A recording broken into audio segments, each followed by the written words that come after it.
ജീവിതത്തിൽ അഹങ്കാരം കൊണ്ട് നമുക്കൊന്നും നേടാൻ സാധിക്കുകയില്ല.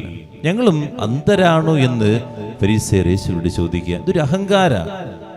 ഞങ്ങൾ ഒരു തെറ്റും ചെയ്യുന്നില്ല, ഞങ്ങൾ തെറ്റില്ല, ഞങ്ങളാണ് ശരി എന്ന് ഫരീസയർ അതിലൂടെ പ്രഖ്യാപിക്കുക. ഇങ്ങനൊരു മനോഭാവം എനിക്കുണ്ടോ എന്നുള്ളതാണ്. അഹങ്കാരങ്ങൾ കൊണ്ട് എൻ്റെ ജീവിതത്തിലെ എല്ലാ ബന്ധങ്ങളും നഷ്ടപ്പെടുകയാണെന്ന് നമ്മൾ മനസ്സിലാക്കുക. എന്നിൽ നിന്ന് എല്ലാവരും അകന്നു പോവുകയാണെന്ന് മനസ്സിലാകുക. ഇതൊരു കണ്ണാടിയാണ്. ഈ കണ്ണാടി എന്ന് പറഞ്ഞു കഴിഞ്ഞാൽ ഈ കണ്ണാടി വയ്ക്കുന്നവർ ഓർക്കുക, ഞാൻ വലുതും മറ്റുള്ളവർ ചെറുതുമാണെന്നുള്ള ചിന്തയാ. വിശുദ്ധരൊക്കെ ചെയ്യുന്നൊരു കാര്യമുണ്ട്, ശൂന്യമാക്കുന്നു. ഈ അഹങ്കാരം ഇല്ലാത്ത കുടങ്ങളിലേക്കാണ് കർത്താവിൻ്റെ കൃപ നിറയുള്ളൂ. ഈ അഹങ്കാരം ഉണ്ടെങ്കിലുണ്ടല്ലോ അവർക്ക് കർത്താവിൻ്റെ കൃപ നിറയില്ല. ചിരിക്കാനൊക്കെ എന്താ ബുദ്ധിമുട്ടെന്നറിയാമോ? എന്ത് വലിയ ഭാവമാണ് നടിക്കണേ. ആ വെള്ളപ്പൊക്കം ഉണ്ടായി കഴിഞ്ഞപ്പോൾ ഈ ചിരിക്കാതെ നടന്നവർക്കൊക്കെ കരയേണ്ടി വന്നു എന്നുള്ളതാണ്. സഹായിക്കാൻ ആരും ഉണ്ടായിരുന്നില്ല.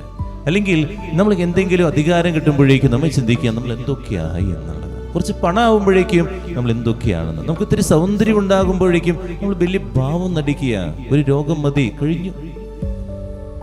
ഈ ഇടുന്ന ഫെയറാലോവലിയും അതുപോലെ തന്നെ ഇടുന്ന മേക്കപ്പ് ഒക്കെ ഒന്നും ചെയ്യാൻ പറ്റാത്തൊരു മുഖമായിട്ട് മാറും. പിന്നെ നമ്മുടെ മുഖത്തേക്ക് ആരും നോക്കാത്ത പോലെ ആകും. അതുകൊണ്ട് അഹങ്കരിക്കാതിരിക്കുക.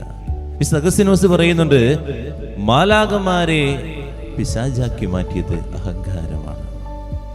എന്നാൽ മനുഷ്യനെ മാലാഖയാക്കി മാറ്റുന്നത് വിനയമാണ്. ഉള്ളിൽ വിനയമുള്ളവനായിട്ട് മാറട്ടെ.